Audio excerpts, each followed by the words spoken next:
한 주간 잘 지내셨습니까? 우리 좌우에 계신 분들에게 인사 같이 한번 하실까요? 하나님께서 당신의 삶 가운데 함께 하십니다. 하나님께서 당신의 삶 가운데 함께 하십니다. 우리 또 새로운 얼굴도 보이고 또 두 주 만에 보는 우리 또 두 자매도 보이고 전설 속에 만나던 전설 속에 존재하던 두 자매를 또 이렇게 또 만나서 반갑습니다. 봄이 온 것 같습니다. 한 주간 지난주부터 저는 비염 때문에 알레르기 비염 때문에 엄청 고생을 좀 했었는데요. 어제 날씨가 정말 너무 좋더라고요. 그래서 어제 저희 가족들이 나가자고 이렇게 날이 좋은데 어떻게 집에 있을 수 있냐고, 그래도 아무리 토요일이지만 주일을 준비해야 되는 날이지만 카페라도 한번 나가자고 제가 사정사정해서 저희 아들을 구슬려 싸맞지만은 결국 저희 아들은 아빠 일주일에 단 한 번밖에 없는 집에 편안히 있는 토요일 주일은 주말인데 집에 좀 있자 그래가지고 어제 하루 종일 그냥 집에 있고, 그래서 약속한 게 아빠 내일 내가 가는 거 허락해 줄게 라고 해가지고 오늘 가보자 했으나 오늘 날씨가 엉망입니다. 지금 속에서 좀 화가 막 나는데요. 봄은 참 좋은 계절입니다. 봄이 온다는 것은 뭔가 이렇게 그 겨울의 추위 속에 움츠려져 있고 감추어져 있던 것이 새롭게 드러나고, 또한 새로운 것들을 드러남으로 말미암아 우리의 인생도 봄이 온다는 표현처럼 그렇게 화려한 것이 기다려질 것, 새롭게 일어날 것에 대한 기대감이 있는 계절이 봄입니다. 그래서 오늘도 저 여러분이 함께 말씀을 나눌 때 특별히 오늘 종려주일 이 주일날 우리에게 허락하신 말씀, 하나님께서 기대하게 하시는 말씀을 함께 좀 고민해 보고자 합니다.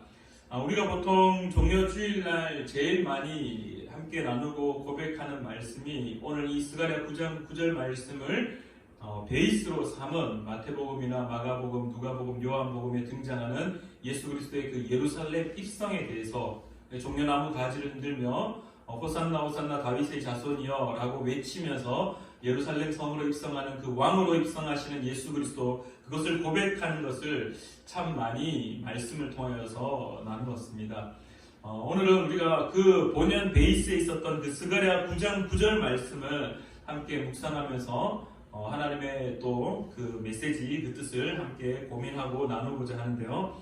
오늘 먼저 이 스가랴 9장 9절에 등장하는 이 메시지의 배경을 우리가 한번 나누어 보기를 원하는데요. 이 스가랴 9장에 등장하는 이 메시아, 스가랴 9장의 9절에 등장하는 다시 오실 왕은 한 사람으로서 이스라엘이 꿈꾸는 왕이었습니다.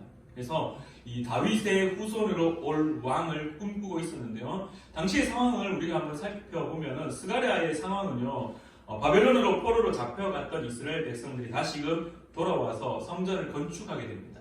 그런데 그 성전이 건축하는 것이 한 번에 다 건축되는 것이 아니라 중간에 멈추어지게 됩니다. 그러면서 이 스가랴 이 선지자가 다시 한번 이 무너진 성전이 다시 빨리 재건되기를 희망하면서 이 성전이 빨리 재건축되는 것을 촉구하면서, 그리고 이 성전이 건축된 다음에 메시아가 와서 우리를 다스릴 것이라는 그러한 예언의 메시지를 선포하고 있는데요. 잘 한번 9장을 한번 잘 살펴보시면은 하나님의 메시지가 스가랴를 통해서 어떻게 선포되냐 하면은 스가랴 9장 1절부터 쭉 읽어보시면은 예루살렘, 이 이스라엘 백성들이 처해진 상황을 어떻게 표현하냐면은 이 주변 국가들로부터 예루살렘 성, 특별히 이스라엘 땅이 완벽히 둘러싸여져서 계속해서 정복과 계속해서 핍박과 계속해서 침략을 받고 있는 주변 국가들을 하나님이 오실 때 어떻게 하냐면 그들을 차례차례 하나씩 격파해 나가겠다고 말씀하십니다. 하나씩 하나님의 말씀으로 정복하셔서 다시금 이스라엘을 회복하시고, 그리고 그 예루살렘 그 성에 이 새로운 다스릴 왕이 올 건데 그 왕이 어떤 왕으로 오느냐? 보라, 내 왕이 내게 임하시나니 그는 공의로우시며 구원을 베푸시며 겸손하여서 나귀를 타시나니 나귀의 작은 것 곧 나귀 새끼이니라 라는 말씀으로 스가랴를 통하여서 이스라엘 땅의 예언을 선포하고 계셨습니다.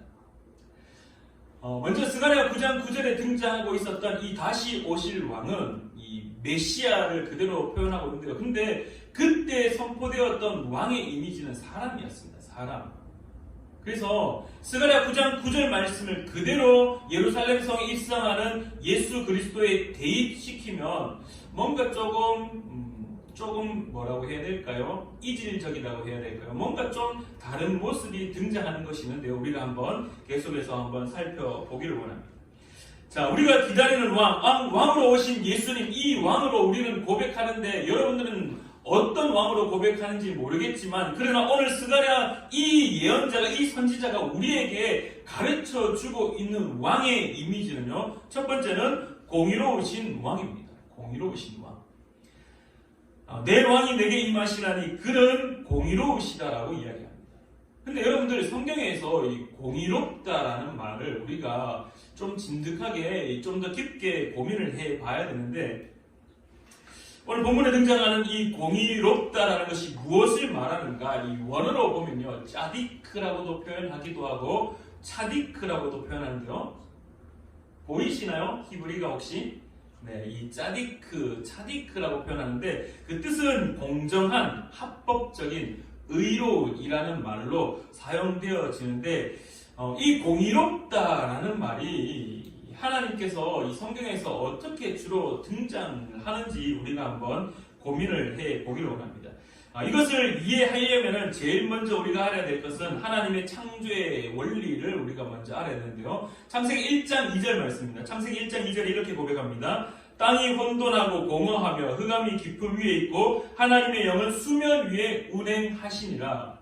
그래서 태초에 천지를 창조하실 때 그 모든 환경은 어떠했냐면 혼돈이었다라고 이야기합니다. 카오스라고 이야기하고. 근데 이 혼돈을 성경학자들이나 성경학자들이 어떻게 표현하냐면은 질서가 흐트러진 상태, 쉽게 말하면 무질서한 상태, 순위가 매겨져 있지 아니하고 있어야 될 곳에 있지 아니하고 모든 것이 다 뒤틀려져 있는 상태, 혼돈의 상태. 우리는 창세기를 바라볼 때 아무것도 없는 무의 상태에서 유의 상태, 아무것도 없는 것에서 뭔가 있는 것으로 창조된 이야기로만 기억을 하시는데요. 그러나 창세기를 우리가 다시 한번 묵상하시다 보면은 하나님의 창조의 깊은 가운데에는 뭐가 있었냐면은 무질서한 상태, 혼돈의 상태, 뭔가 제 방에 완전히 막 쥐같기 막 옷도 널브러져 있고 있어야 될 곳에 있지 아니하는 소위 저의 방과 같은 학생들의 방과 같은 막 뒤엉망진창인 상태, 그 상태에 있을 때 하나님이 그것들을 하나씩 흩어져 있던 책들을 다시 들어서 책꽂이에 꽂고 널브러져 있던 바지를 주워서 예쁘게 개어서 농에 집어넣고 먹다가 남았던 그 컵라면들 그러한 것들을 다시금 들어서 싱크대에 갖다 버리고 젓가락도 깨끗하게 씻어서 설거지한 상태, 깨끗한 상태, 있어야 될 곳에 있는 것, 버려져야 될 것들은 버려지고 온전하게 정리된 상태, 이것이 하나님의 창조의 모습이다라는 겁니다. 그래서 이 공의롭다라는 말을 어떻게 짜디크를 성경에서는 어떻게 이야기하냐면요, 하나님과 이스라엘 백성들이 서로의 자리에 있어야 될 자리에 있는 상태. 좀 더 우리가 익숙한 말로 표현할 때는 하나님과 이스라엘 백성들이 서로 약속했던 그 언약이 온전히 서로 지켜질 때. 왜냐하면요, 하나님이 태초에 천지를 창조하시고 난 이후에 어떻게 고백하십니까? 보시기에 심히 좋았더라라고 고백하십니다.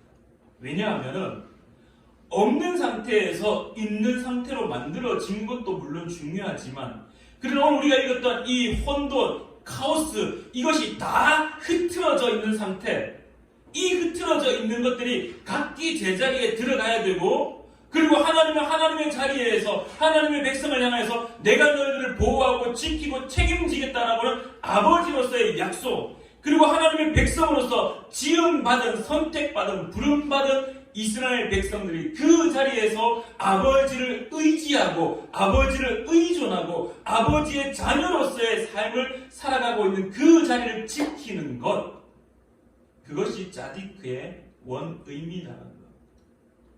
그것이 공의의 원의미였고 그것이 온전하여 이루어질 때 공의가 이루어졌다라고 성경은 말하고 있습니다. 그래서 오늘 우리에게 주어져 있는 첫 번째 우리가 바라보고 있고 우리가 기다리고 있고 또한 2000년 전에 오셨던 그 예수 그리스도 그분이 우리를 왕으로 고백하는데 그 왕은 어떤 왕이냐? 무너진 질서를 다시 세우는 왕인데 그럼 도대체 무엇이 무너졌느냐? 여러분들도 다 잘 알고 있듯이 우리가 있어야 될 자리는 어디입니까? 우리가 있어야 될 자리는 하나님의 자녀의 자리입니다. 하나님은 여전히 신실하셔서 하나님의 자리에 그 언약하셨던 그 자리에 계속해서 처음부터 그곳에 계셨으며 지금도 그곳에 계시며 앞으로도 그 신실하신 하나님이시기 때문에 계속해서 아버지의 자리에 앉아 계십니다. 그런데 우리는 우리의 자리, 자녀의 자리를 뛰쳐나가서 죄라는 것 때문에 그 자리를 박차고 나가서 하나님, 나 하나님 없어도 괜찮아요. 나 그냥 나 혼자 살 수도 있을 것 같아요. 뱀이 하와에게 와서 먹어봐 한번. 이거 먹으면 너 하나님과 같이 될 거야. 오 그래. 내가 하나님의 자녀로서 하나님을 의지하고 하나님만 의지하며 살아야 되는데 이거 보니까 내 혼자 살아도 될 것 같은데 충분히 하나님 없어도 살 수 있을 것 같은데 먹음직스럽고 탐스럽고 지혜롭게 할 만큼 그런 탐스러운 것 이거 먹기만 하면은 그냥 나 혼자도 살 수 있을 것 같은데 충분한데 그래서 결국 그것을 따먹었던 그 하와의 모습 오늘 우리에게도 무엇이 남아있느냐 하나님 잠깐만요 이 문제들 내가 스스로 한번 해결해 볼게요 하나님 나 이만큼 살아와 보니 노하우도 있고 하나님 이런 문제 굳이 하나님 앞에 굳이 말 안 해도 내가 다 할 수 있을 것 같아요. 내가 다 해결할 수 있을 것 같아요. 하나님 잠깐만 있어 보세요. 하나님 그냥 한쪽에 가만히 계세요. 내가 알아서 해볼게요.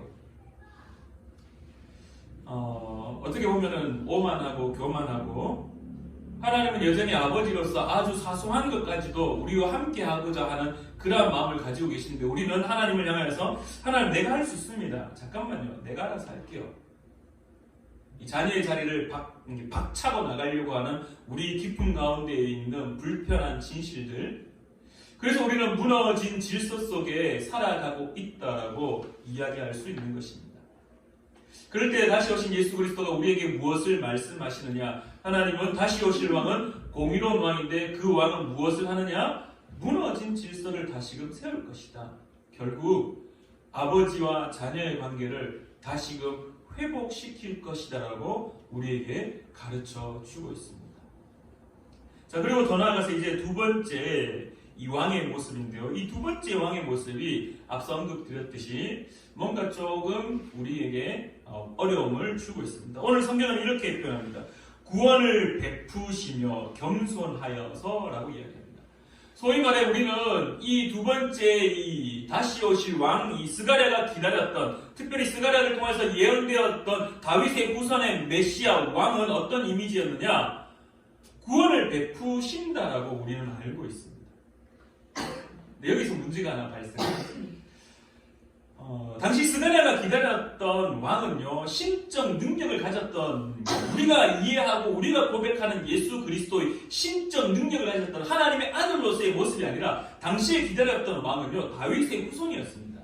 그렇기 때문에 그냥 인간 왕을 기다렸던 겁니다. 그렇게 볼 때 과연 그 인간 왕이 구원을 베푼다라는 말이 과연 맞을까라는 질문이 우리에게 부딪혀옵니다. 그래서 이 본문을 이해하기 위해서는 역시 히브리어가 참 많은 도움을 줍니다. 그래서 이 히브리어로는 야사라고 표현되어 있습니다. 야사.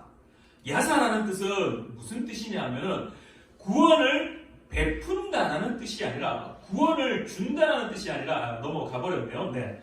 구원을 받는다라는 뜻입니다. 구원을 받는다. 그래서 야사라는 뜻이 성경에 등장할 때 어떤 뜻으로 등장하냐면요. 구원을 받은 자라는 뜻으로 성경 속에는 계속해서 등장하고 있습니다.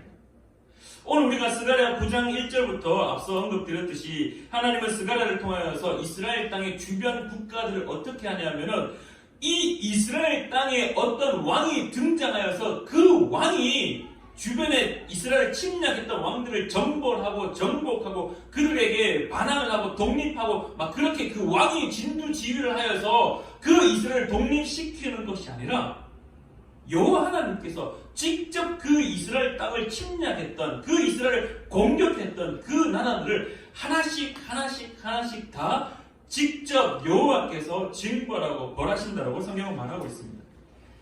9장 1절입니다. 여호와의 말씀이 하드랍 땅에 내리며 다메섹에 머물리니 사람들과 이스라엘 모든 지파의 눈이 여호와를 우러러 봄이니라. 그 접경한 하맛에도 임하겠고 두로와 시돈에도 임하리니 그들이 매우 지혜로우니라. 두로는 자기를 위하여 요새를 건축하며 은을 티끌같이 금을 거리에 진흙같이 쌓았도다. 주께서 그를 정복하시며 그의 권세를 바다에 쳐 넣으시리니 그가 불에 삼켜질지니라. 다시 오실 그 왕이 스가랴가 기다렸던 인간 그 다윗의 후손 왕이 그 이스라엘을 독립시키는 것이 아니라 그들을 향하여 구원을 베푸는, 우리가 소위 한글로 이해되는 구원을 베푸는 것으로 이해되어지는 왕이 아니라 이미 여호와께서 직접 하나님이 그 음성으로 그 말씀으로 그 주변 국가들을 정벌하시고 정복하시고 그것들을 벌하여서 결국 그들이 불에 삼켜지게 된다는 그 말씀을 통하여 우리에게 가르쳐 주는데 무엇을 가르쳐 주냐 하면은 구원을 베푸시는 자가 아니라 구원을 받는 자. 그래서 야사 구원을 받는 자인데요. 그 구원을 받는 자가 어떻게 성경 속에 등장하냐면 또한 신명기 33장 29절에 여호와의 구원을 너같이 얻은 백성이라는 말씀을 통하여서 야사가 계속해서 구원을 베푸는 자가 아니라 구원을 주는 자가 아니라 구원을 받는 자. 그래서 우리는 이것을 어떻게 본문으로 받아들여야 되냐 하면은 그는 공의로우시면을 하나로 떨어뜨리고 구원을 베푸시며 겸손하여서를 하나로 합쳐서 이해를 해야 된다. 그래서 오늘 성경에서는 이 왕을 어떻게 표현하느냐? 왕 역시 여호와의 은혜로 구원을 받은 자로 소개하고 있다. 그래서 제가 앞서 이 스가랴 9장 9절 말씀을 그대로 예수 그리스도에게 대입을 한다라면 예수님이 구원을 베푸시는 분이 아닌가? 그분이 맞다라면 구약 성경의 야사의 의미가 어떻게 되어지는 건가? 라는 의문이 생길 수 있다는 것. 그것은 마지막 결론 때 제가 다시 한번 언급드리도록 하고요. 어쨌든 지금 스가랴가 9장 9절에서 기다렸던 그 다시 오실 왕, 그들이 기다렸던 메시아는요, 질서를 세우시는 왕이었고, 그리고 난 이후에 이 구원을 베푸시는 왕이 아니라 구원을 받는, 구원의 은혜를 받는 왕으로 그 왕 역시 겸손한 왕으로 이어지고 있다라는 것입니다. 그래서 스가랴 9장 9절에 등장하며 우리가 기다렸던 그 왕, 특별히 스가랴 선지자를 통하여 이스라엘이 기다렸던 왕은요, 이 하나님과 이스라엘 백성들의 그 질서를 회복시키기 위하여서 힘을 썼던, 질서를 다시 세우기 위하였던 왕이었으며, 또한 구원의 은혜를 받은 자로서 자기도 구원의 은혜를 받았기 때문에 그 왕의 특권을 가지고 군림하는 왕이 아니라 나귀의 작은 것을 탈 수밖에 없었던 겸손한 왕으로 우리 가운데 오신다라고 예언의 말씀을 가르쳐 주고 있습니다. 여러분들, 왕이 나귀를 탄다라는 것이 스가랴 9장 9절에만 등장할까요? 그렇지 않습니다. 솔로몬이 왕이 될 그 시절을 우리가 한번 생각해 보겠습니다. 아도니아가 이제 왕이 되려고 합니다. 다윗의 아들이었던 이 아도니아가 왕이 되려고 합니다. 그 소식을 뒤늦게 이 사독이 알게 되고, 그리고 이 나단 선지자를 통하여서 이 다윗 왕에게 말합니다. 왕이시여, 지금 당신의 아들 중에 한 아들인 이 아도니아가 왕이 되려고 합니다. 어떻게 해야 됩니까? 왕은 솔로몬으로 정해진 거 아닙니까? 그래? 그러면 지금 당장 나의 노새 사무엘 하에는 노새라고 표현합니다. 이 노새를 가지고 와서 그 노새에 솔로몬을 태워서 기온강에 가서 그에게 기름을 붓고 그를 왕으로 세워라라고 성경 가르쳐주고 있습니다. 다윗이 노새를 탔었고 또한 다윗 다음에 솔로몬도 노새를 탔고 결국 나귀의 작은 것, 이 작은 나귀의 새끼를 탔던 것이 이 왕, 어떤 왕이냐? 은혜를 받은, 구원의 은혜를 받은 이 겸손한 왕으로서의 모습을 오늘 우리에게 가르쳐 주고 있다라는 것입니다. 그래서 다시 오실 그 왕은 하나님과 우리의 관계에 무너진 그 질서를 세우는 왕이었으며 또한 그가 구원받은 자로서 오늘 우리에게 겸손한 왕으로 다가와 자신의 왕의 권위, 왕이 가질 수 있는 그 능력, 그 특권을 우리 위에 군림하여 그것을 사용하는 자가 아니라 낮아져서 우리에게 겸손한 자의 모습을 보여주고 있다는 것입니다.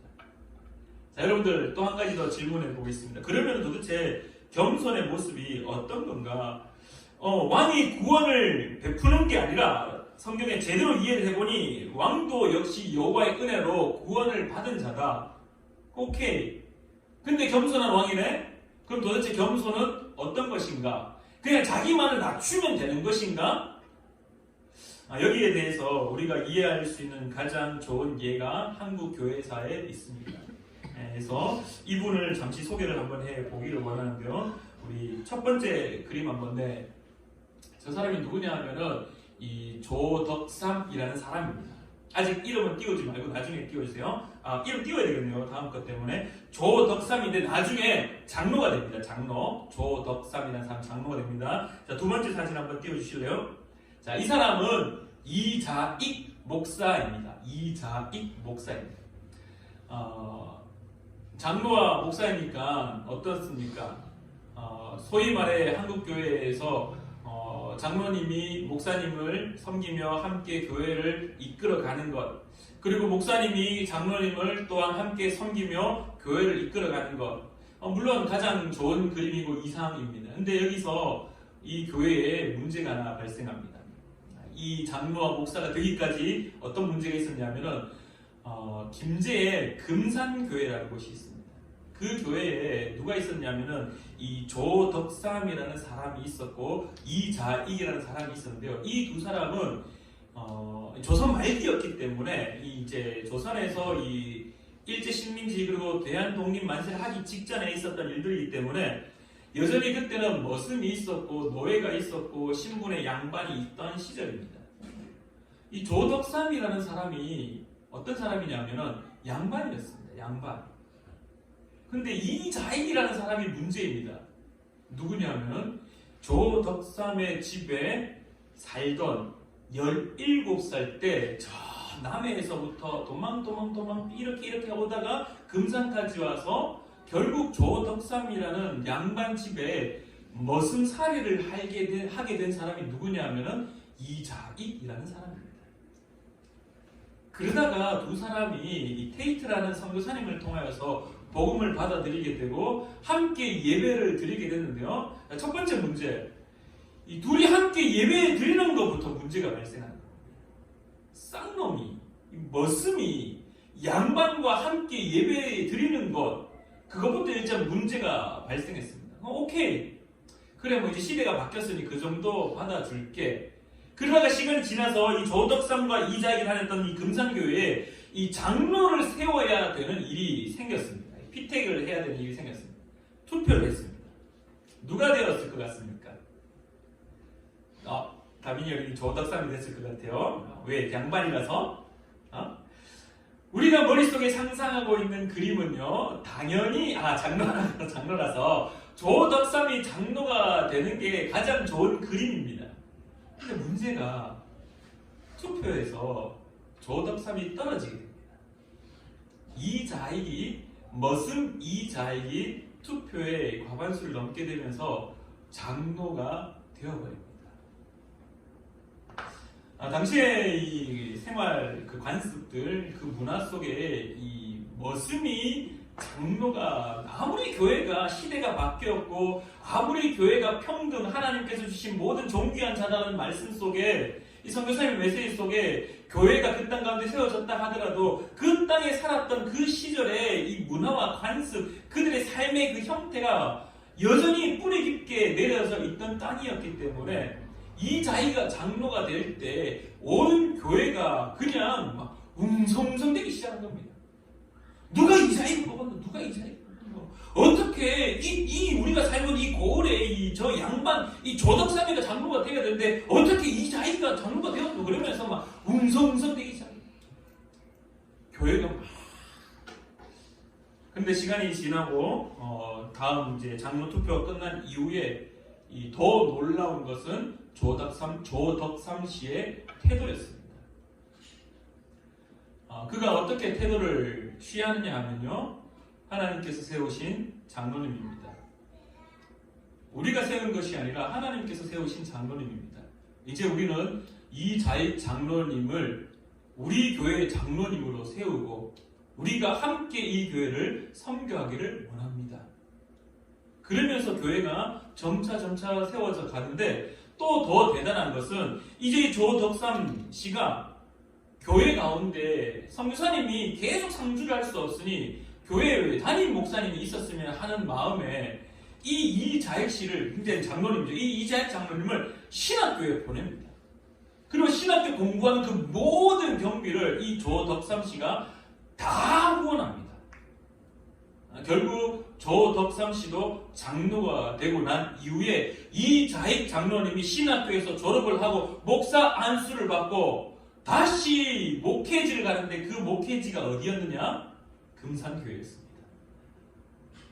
금산교회에 다시 오게 되고 그래서 이제는 장로와 장로를 만나는 것이 아니라 장로와 목사로 만나게 됩니다. 머슴과 주인집 어른의 만남이었는데 첫 만남은 갈 곳 없는 이자익 씨를 자기 집에 거두어들이고 그리고 난 이후에 그에게 머슴 살게 하면서 먹을 것과 입을 것을 제공했다라면은 이제 교회에 와서는 그 위치가 바뀌어져서 오히려 서로 섬겨야 되는 동등한 위치에 있어 하나님의 자녀라는 그 동등한 입장에서 서로를 섬겨야 되는 자리 그런 자리에 서 있다는 것. 그러면서 이 조덕삼 장로님은 이자익 목사님을 계속해서 목사님으로 섬기고 이자익 목사님도 또 동일하게 이 조덕삼 장로님을 계속해서 섬기며 이자익 목사님은 총회장을 무려 3번씩이나 하는 한국 교회사에 어마한 족적을 남긴 분으로 지금까지 내려오고 있습니다. 제가 왜 이 이야기를 하느냐? 우리가 소위 말해 겸손이 무엇이냐라고 말했을 때 겸손은요 그냥 단순히 자기를 낮추고 저 괜찮습니다. 아닙니다. 저는 좀 낮아서 저는 아직 할 수 없어서 할 수 있음에도 불구하고 자기를 하지 못한다라고 스스로 낮추는 것이 겸손이냐라고 질문한다라면 성경에서 말하고 있는 교회에서 말하고 있는 겸손은 다른 거다라는 겁니다. 무엇이냐? 겸손은요 자기에게 주어진 그 역할을 어떤 것이든지 간에 기쁨으로 그것을 수행하고 그리고 그 역할을 주신 분에게 영광을 돌리는 것이 바로 겸손이다라는 겁니다. 분명히 이자익이 먼저 장로가 되었을 때 교회 안에서는 장로라는 직분이 있기에 장로가 할 수 있는 교회에 할 수 있는 일들이 있어서 그 특권이라고 생각하고 그 특권을 교회 가운데 막 설치고 군림하고 모든 사람 위에 올라서서 군림하였다라면 아마 그는 쫓겨났을 겁니다. 조덕삼 씨도 양반이기에 어떻게 내가 머슴에게 머리를 숙이며 장로님이라고 말하며 함께 교회를 섬길 수 있을까라는 그러한 생각이 가득 찼다라면 그 교회는 무너졌을 겁니다. 그러나 그 교회가 지금까지 한국 교회사에 이렇게 남아있을 수밖에 없는 이유는 겸손에 대해서 그대로 깨달았던 자의 삶을 살아내었기 때문입니다. 겸손은요 자기에게 준 그 역할, 직분, 자기가 해야 될 그 사명 그것을 기쁨으로 묵묵히 감당하는데 더 나아가 그 직분을 주신 분에게 영광을 돌리는 것이 바로 겸손이라고 우리에게 가르쳐주고 있다는 겁니다. 자, 이제 오늘 우리가 바라보고 있는, 믿고 있는 예수 그리스도, 우리의 왕이신 그 예수님, 그분이 오늘 스가랴 9장 9절 말씀에 했던 이 왕으로서의 성품, 이 왕으로서의 이미지를 오늘 우리에게 그대로 보여주시는데, 예수님은요, 아버지와 자녀의 관계가 끊어진 우리의 모습, 우리의 삶의 태도, 우리가 살아가고 있는 형태, 이 행태들을 그러면 안 돼. 그러면 안 돼. 너 하나님 없이는 살아갈 수 없어. 너 하나님 없이는 아무것도 할 수 없어. 너 하나님의 자녀로 다시 돌아와야 되라고 계속해서 중보하시며, 계속해서 변화하시며, 계속해서 끊어진 관계를 회복시키기 위하여서 여전히 지금도 우리를 위해 기도하시는 분이 바로 예수 그리스도라는 사실입니다. 그래서 다시 오신 그 왕은 무너진 질서를 다시 세우시는 분이 우리 구주라는 사실을 기억하기를 간절히 축원합니다. 또한 더 나아가 이제 구원의 은혜를 받았던 자로, 구원을 받은 자로 겸손하여졌던 그 스가랴 9장 9절에 그 기다려졌던 메시아, 오늘 예수님은요, 우리에게 직접 구원을 베푸실 수도 있는 신적 능력을 가지고 있고 그 신적 능력을 마음껏 활용할 수 있는 분이셨지만, 그러나 그 특권을 가지고 군림하는 것이 아니라 그 하나님의 구원의 계획 속에서 자신을 여전히 죽임으로 말미암아 그 구원의 계획 속에 자기 역시 그 하나님의 역할, 그 감당해야 될 사명을 감당하는 자로서 그 구원의 계획 속에 겸손하게 일하셨다는 사실. 여러분이 믿는 왕이신 예수님은 어떤 왕이십니까? 이 종려주일날 우리가 기다리고 우리가 받아들이고 우리가 고백하는 왕은요, 무너진 아버지와 자녀의 관계를 다시 세우시는 분입니다. 또한 그분은요, 왕으로서 직접 신적, 오히려 이제 스가랴 9장 9절을 뛰어넘어 신적 능력이 있어서 직접 그 모든 것을 다 하실 수 있는 분이지만, 그 당시에 십자가에 매달리지 않고도 모든 인간들을 다 구원할 수 있는 분이셨지만, 그러나 아버지 하나님의 구원의 계획이라는 그 사명의 큰 그림 속에 자신을 죽이면서 겸손하게 철저하게 낮아짐으로 철저하게 자신의 주어진 그 사명, 그 역할을 감당하심으로 또한 그 모든 영광을 하나님께만 올려드리며 아버지께만 올려드리며 우리 가운데 오신 왕이라는 사실을 저와 여러분이 기억하기를 간절히 축원합니다. 이 종려주의를 그러한 주님을 왕으로 고백하며 선포하는 자 되기를 간절히 축원합니다. 기도하겠습니다. 참 좋으신 하나님 아버지, 은혜를 진실로 감사드립니다. 우리가 너무나 연약하고 또한 우리가 너무나 악하여서 하나님 없이는 살아갈 수 없다라고 어제도 고백하였지만, 그러나 오늘 우리의 삶에서는 하나님이 없이도 된다라고 생각하며, 하나님 잠시만요, 제가 알아서 해볼게요. 하나님 내가 할 수 있을 것 같아요. 하나님 괜찮아요, 나 스스로 해볼게요. 나에게 이런 노하우도 있고 저런 방법도 있으니 나 혼자 해볼게요. 그렇게 부끄러운 삶을 살아가고 있는 저희임을 고백합니다.